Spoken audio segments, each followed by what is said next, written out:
복된 주일에 우리에게 주신 하나님의 말씀은 신약성경 사도행전 말씀입니다. 신약성경 191면 사도행전 3장 1절에서 10절까지의 말씀 보겠습니다.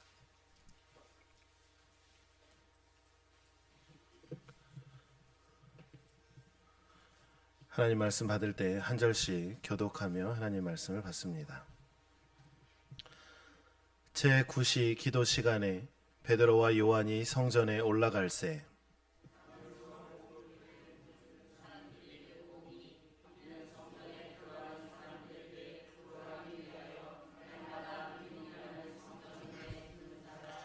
그가 베드로와 요한이 성전에 들어가려 함을 보고 구걸하거늘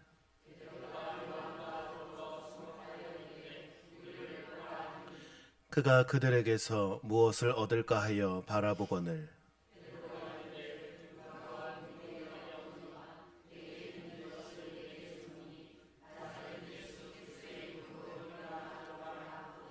오른손을 잡아 일으키니 발과 발목이 곧 힘을 얻고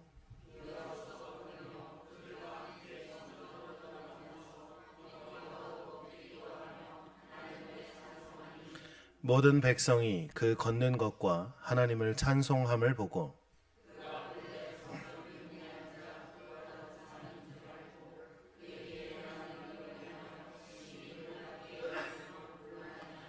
아멘. 어제와 오늘 2일 동안 또 준비하는 과정까지 계산하고 또 이 시간을 위해 기도한 것까지 다 따져보면 사실 물리적인 시간으로 계산할 수만은 없는 때를 지나왔습니다. 이틀 동안 여러 사역들을 감당해 주셨고 또 하나님의 나라의 한 부분을 다시 수축하고 세우기 위해 많은 성도들이 힘을 모으고 또 헌신하여 주심을 너무나도 하나님께 감사드리고 이 모든 것이 하나님의 은혜임을 또 고백해 봅니다. 어린아이가 태어나서 걷기까지는 수천 번의 넘어짐을 겪어야 합니다. 몇 번이고 까지고 다치고 깨져야 그 아이가 비로소 한 발짝 떼게 되죠. 그 아이가 어딘가를 잡고 걷다가 그 손을 떼고 한 걸음 한 걸음을 걷기 시작하면 잘했다 박수 쳐주고 넘어져도 괜찮다 라고 다시 털고 일어나라고 합니다. 걸음 하나하나가 그 아이를 키우는 부모에게는 매 순간이 기적이고 매 순간이 은혜이죠. 근데 그 아이가 커서 성장하고 삶을 살아가다 보면 때로 넘어지는 때가 있습니다. 그런데 우리는 그럴 때 그 넘어지는 아이들에게 왜 넘어지냐 칠칠치 못하게 네가 나이가 몇인데 라고 하며 타박하기도 합니다. 우리가 하나님을 처음 믿게 되고 그 신앙의 여정을 시작하고 그 길을 조금씩 걷다 보면 하나님을 믿음으로 일어섰던 그 첫 걸음마를 떼기 전의 기쁨과 감격이 때로는 다시 걷지 못하게 되는 침체, 어두움의 시간을 맞기도 합니다. 때로 믿음이 멈추고 하나님의 은혜는 분명 나와 함께 동행하신다고 했음에도 하나님은 저 멀리 혼자 걸어가시는 것처럼 느껴지기도 하죠. 오늘 우리가 읽은 사도행전 3장에 있는 성전 미문에 앉아있던 안진뱅이는 성경의 표현대로 보면 그는 나면서 못 걷게 된 이였다 라고 합니다. 그의 시선은 늘 남들보다 낮은 데 있었습니다. 맨 앞에 있는 그곳이 내 눈에 보이기는 하지만 나는 그곳에, 그는 그곳에 갈 수 없었습니다.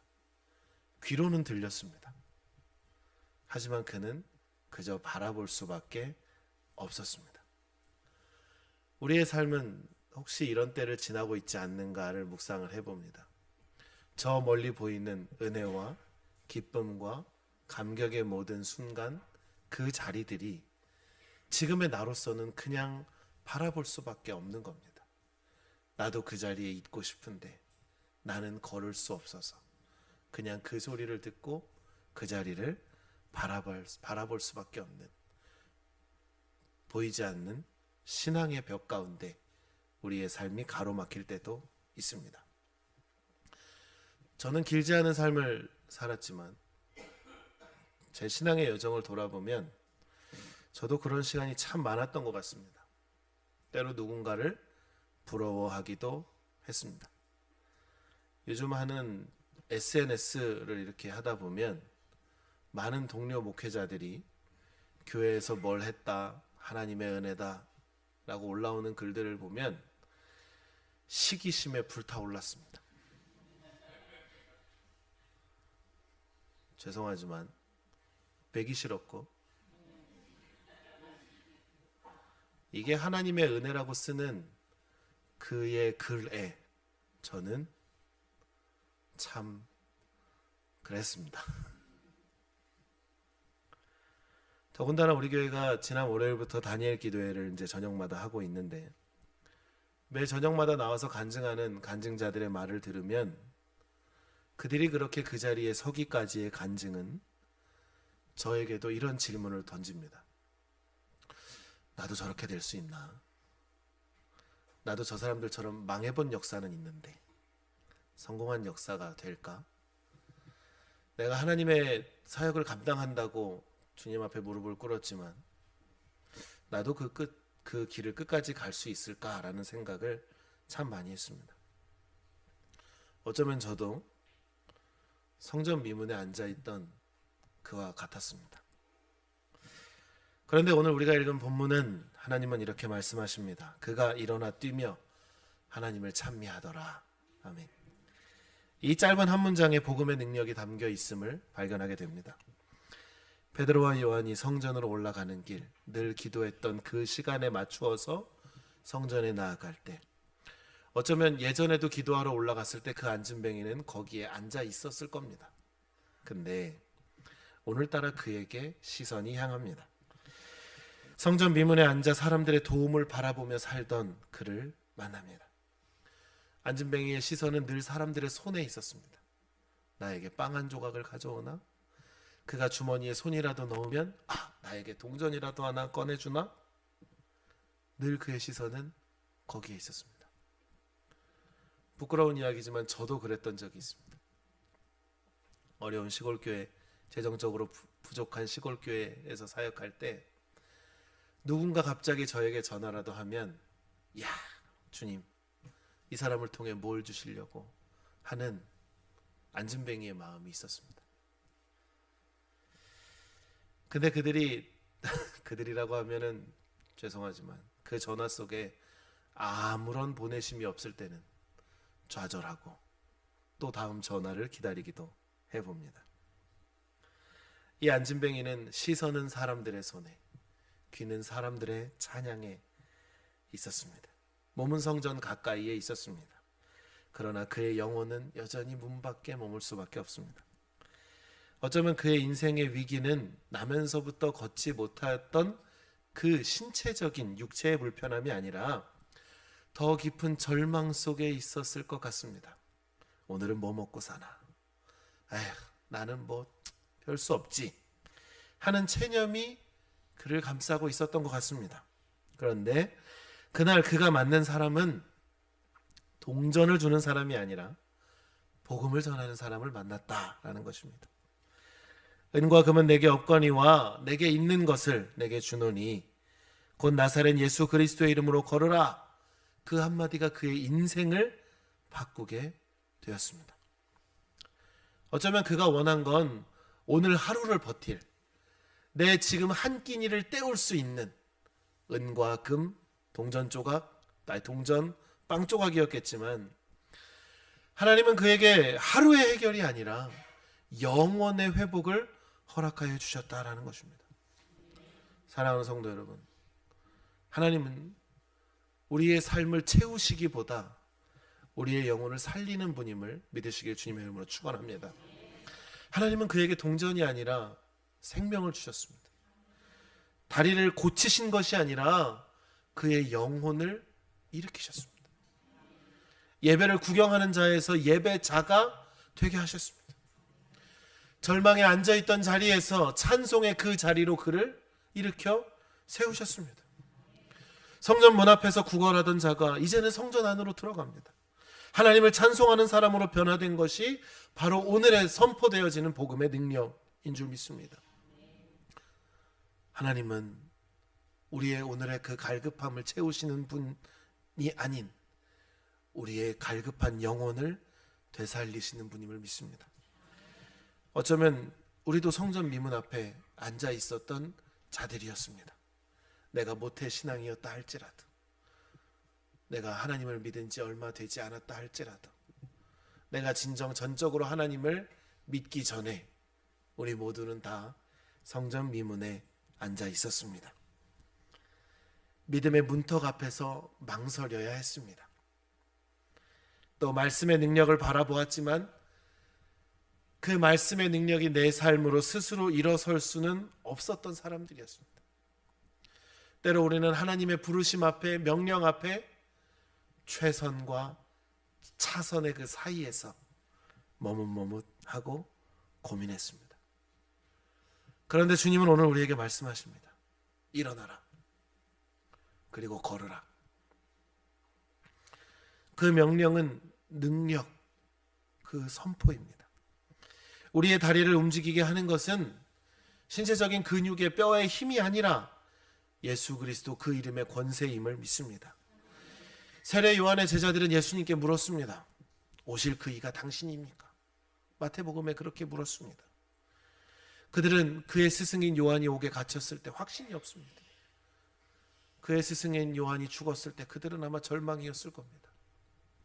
그랬던 그들이 예수님께 가서 묻습니다. 그분이 당신입니까? 나의 스승이 선포했던 메시아가, 우리가 그토록 어둠 가운데 기다리던 메시아가 당신입니까? 당신에게 구원이 있습니까? 그는 묻습니다. 그때 예수님이 하신 대답은 단순하지만 결정적입니다. 마태복음 11장 5절입니다. 못 걷는 사람이 걸으며 맹인이 보며 귀먹은 자가 들으며 라고 말씀하십니다. 이 말씀은 단순히 예수님께서 하셨던 기적을 나열한 게 아니라 메시아가 오셨다는 증거입니다. 즉 예수님이 오시면 앉은 자가 일어서고 닫혀져 있던 자가 열리게 되고 절망에 있던 자가 소망으로 바뀐다라는 것이죠. 사도행전 3장은 제자들을 통해 바로 그 말씀이 성취된 사건입니다. 요한의 제자들이 예수님께 던졌던 그 질문, 오실 그 이가 당신입니까? 그 대답이 예수님의 죽음 이후, 부활 이후 사도행전 3장의 이 날에 확인된 것이죠. 예수 그리스도의 이름이 선포될 때 못 걷는 자가 걸으며 하나님을 찬미하는 일이 일어났습니다. 오늘 우리들 스스로에게 때로 하나님께 기도하는 기도의 자리에서 이렇게 질문을 해봅니다. 정말 주님입니까? 정말 내 삶을 구원할 사람이 예수님입니까? 주님은 제 상황을 다 아시는데 제 인생 가운데 당신의 그 능력이 역사합니까? 제 무너진 삶의 자리도 다시 일어설 수 있습니까? 라고 묻습니다. 우리의 영적인 침체가 시작되는 것이죠. 스스로 설 수 없는 무력함, 은혜를 바라보곤 있지만 그 은혜의 보좌를 향해 발을 내딛지 못하는 불신, 때로 내 믿음의 연약함들, 그게 우리의 영적인 안진뱅이의 상태이죠. 그런데 그런 우리에게 하나님이 찾아오셨다는 것. 저는 임마누엘이라는 말씀을 참 좋아하고 자주 씁니다. 하나님이 우리와 함께 하신다. 처녀가 아들을 잉태하여 낳을 때 그 이름을 임마누엘이라 하리라. 아무도 되지 않는다고 생각했던, 아무도 안 된다고 생각했던, 이건 정말 끝났다고 생각했던, 있을 수 없는 일이라 생각했던 그곳에 하나님은 임마누엘로 역사하심을 우리는 봤습니다. 주님은 우리에게 묻지 않습니다. 그렇게 앉아있고 절망 가운데 있는 우리에게 너 왜 여기 있어? 너 뭐해? 야, 너 옛날엔 잘했는데도 왜 그러고 있어? 우리를 질책하지 않으십니다. 책망하지도 않으십니다. 그저 일어나 걸어라 라고 말씀하실 뿐입니다. 근데 우리는 그러한 일어나 걸어라 라고 하시는 예수님의 말씀에, 하나님의 음성에 나 못 걷는 거 아시잖아요. 어쩌라고요? 나 돈 없는 거 아시잖아요. 하나님 어쩌라고요? 난 명예도 없는데 하나님은 나 어쩌라고요? 근데 하나님은 내가 다 줄 테니 일어나라고 하지 않습니다. 야, 일단 일어나. 일단 일어나. 라고 말씀하실 뿐입니다. 그 부르심이, 그 명령이 바로 회복의 시작인 줄 믿습니다. 베드로와 요한은 선포했습니다. 나사렛 예수 그리스도의 이름으로 선포하고 그가 오른손을 잡아 일으키니 발과 발목이 곧 힘을 얻고 라고 성경은 기록합니다. 사랑하는 성도 여러분, 발과 발목에 힘을 얻고 나사렛 예수 그리스도의 이름이 나타나는 것이 아닙니다. 나사렛 예수 그리스도의 이름이 나타나고 그리고 발과 발목에 힘을 얻는 것입니다. 여러분 기도할 때 뭘 원하십니까? 하나님 힘을 달라고 원하십니까? 돈 달라고 원하십니까? 명예를 달라고 원하십니까? 아니면 회복시켜 달라고 기도하셨습니까? 근데 하나님은 참 야속하게도 그 기도에 응답 안 하고 그냥 딱 한마디만 하는 것 같습니다. 일어나. 일어나. 그리고 걸어가. 자신의 의지로 일어나지도 않았습니다. 일으키시는 주님의 손을 붙잡았기 때문에 일어날 수 있었습니다. 이걸 시간적인 그 찰나로 보면 나사렛 예수 그리스도 이름으로 선포되고 오른손을 잡아 일으킬 때 내 엉덩이는 그 손을 따라 일어난 것이죠. 그리고 그는 일어나 성전으로 들어갔습니다. 하나님을 찬송했습니다. 그 찬송은 내가 일어났습니다 하는 감사의 노래뿐만 아니라 주님, 내가 주님의 은혜로 일어섰습니다. 내가 일어섰습니다. 그리고 그의 첫 노래였습니다. 듣기만 하던 노래가 이제는 부르는 노래가 되었습니다. 보기만 하던 그 자리가 이제는 그의 자리가 되었습니다. 매일 동경만 하고 사람의 손바닥만을 보던 그가 이제는 성전에 서서 찬양하는 이들과 함께 섰고 그들과 똑같은 시선으로 하나님을 보게 된 것입니다. 사랑하는 성도 여러분, 오늘 그 하나님이 여러분을 일어나라고 말씀하십니다. 제자들이 물었던 그 질문의 답, 이 한 사람의 걸음이 대신 말해주고 있는 것이죠. 예수님 뭐라고 그러셨어요? 못 걷는 자가 걷는다 보여주셨습니다. 우리의 신앙의 여정을 한번 되돌아보십시오. 하나님이 과연 하나님의 은혜와 역사를 우리에게 안 보여주셨을까요? 저는 보여주셨다고 생각합니다. 저는 하나님의 능력 행함이 여러분의 삶 속에 이미 수없이 나타났다고 믿습니다. 때로 그것이 내 눈에 보이기에는 안진뱅이처럼 보였습니다.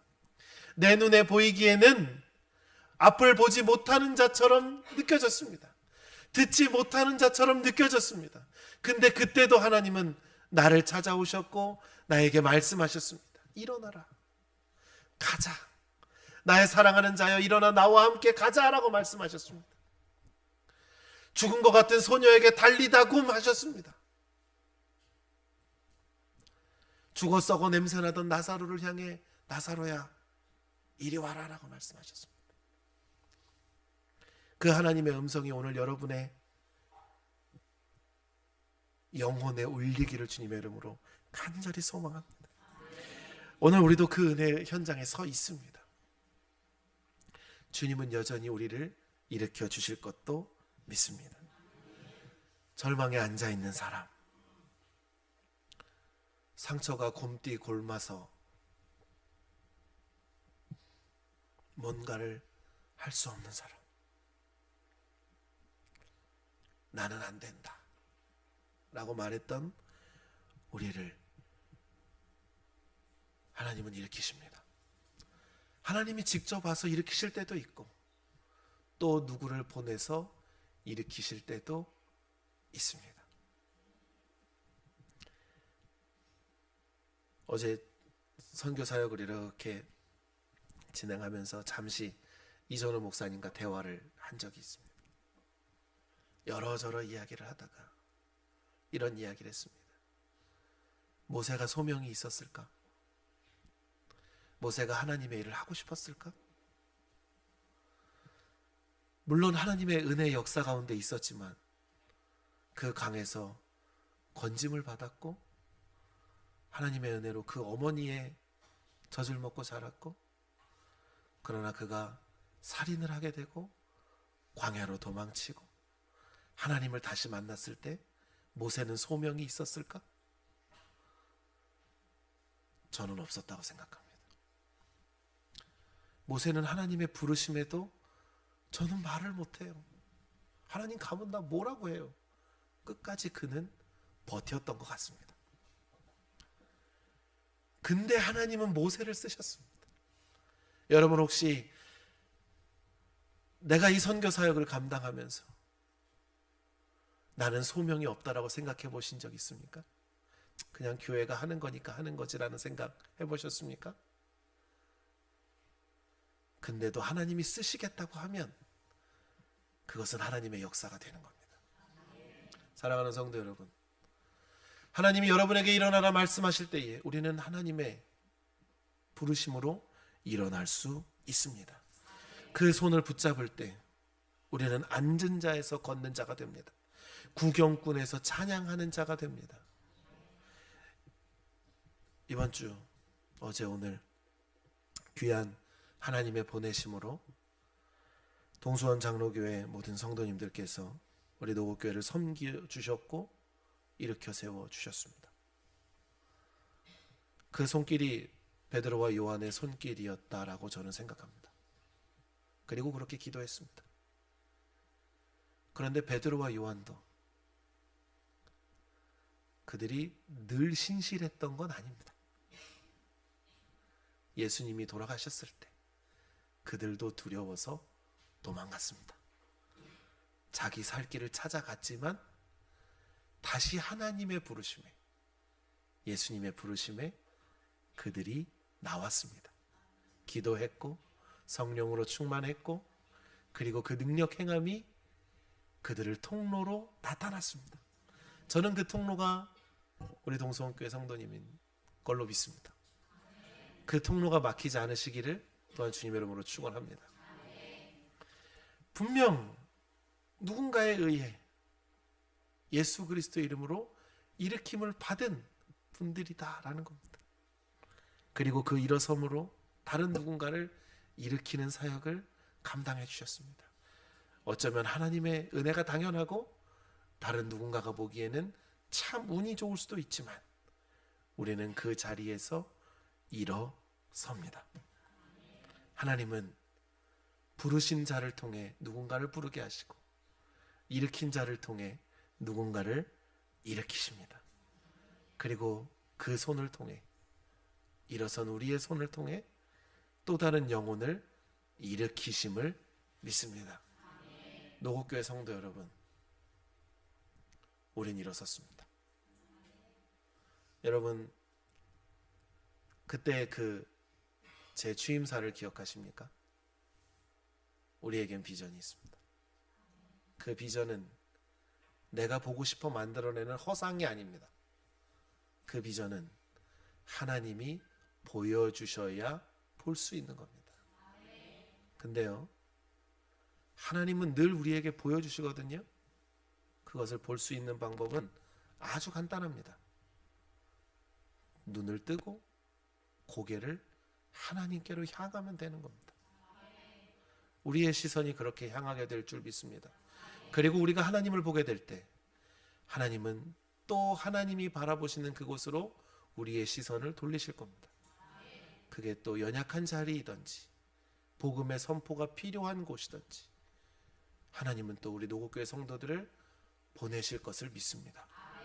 그 능력을 행하십시오. 그 순환이 우리에게 일어나기를 간절히 소망합니다. 그게 바로 하나님의 나라인 줄 믿습니다. 사랑하는 성도 여러분, 이제 우리도 그 은혜의 손을 붙잡은 자들입니다.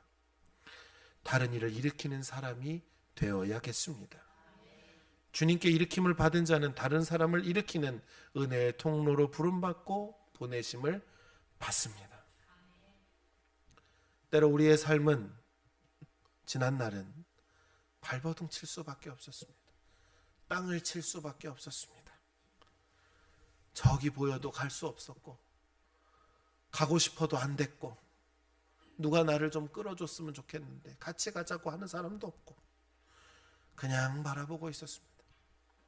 그냥 이대로 가다가 됐지 뭐, 어차피 이번 생은 망했어 라고 했었던 적도 있습니다. 다른 사람들이 누렸던 은혜가, 그래 그 사람은 기도 많이 하니까, 그 사람은 열심히 했으니까 라고도 느껴졌을 수 있습니다. 그런데 주님이 그런 우리를 일으켜 세워 주셨습니다. 내가 원하는 은과 금이 아니라, 먹고 사는 문제가 아니라, 주님은 죽고 사는 문제를 해결해 주셨습니다. 저는 우리 교회 성도들에게 사도행전을 읽을 때 그 이야기를 했습니다. 하나님은 먹고 사는 문제를 해결하시는 분이 아니라 우리의 죽고 사는 문제를 해결하시는 분이다 라는 겁니다. 그 생명의 은혜가 우리에게 있습니다. 그 생명의 은혜가 여러분에게 있습니다. 여러분이 밟는 땅에 그 생명의 발자국이 찍혀집니다.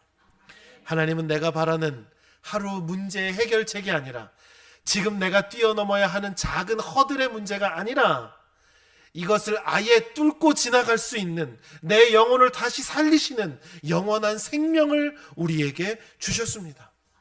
그렇기에 이제 우리는 버티는 삶이 아닙니다. 세상은 이야기하죠. 버하면 된다. 우리는 더 이상 버티는 삶이 아닙니다. 살아나는 삶입니다. 우리는 살아났습니다. 그리고 그 길을 걷는 자입니다. 이제 우리는 걷게 되었습니다.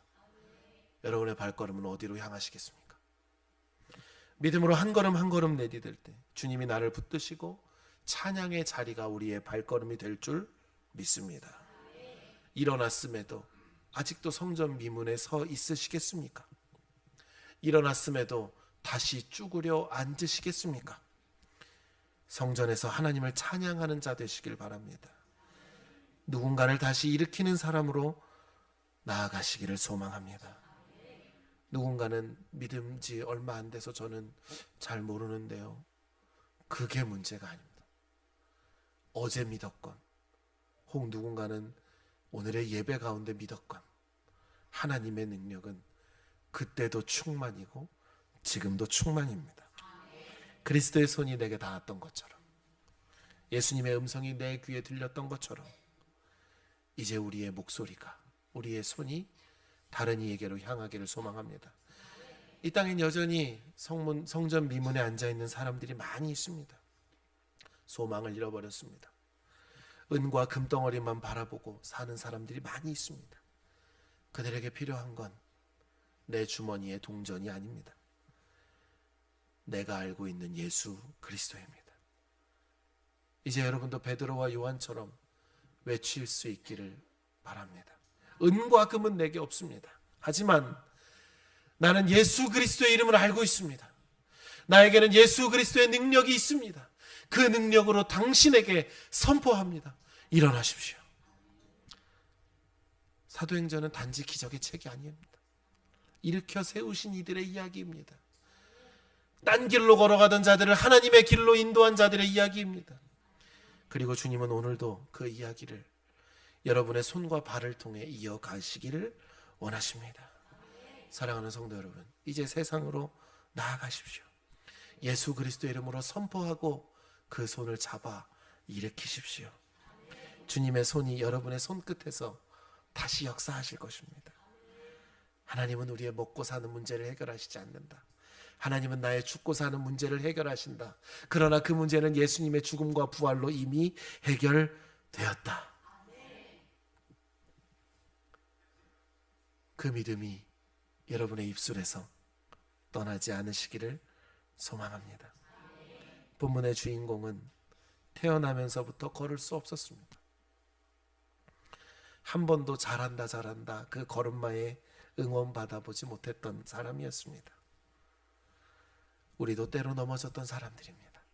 어쩌면 한 번도 걸어보지 못한 사람들일 수도 있습니다.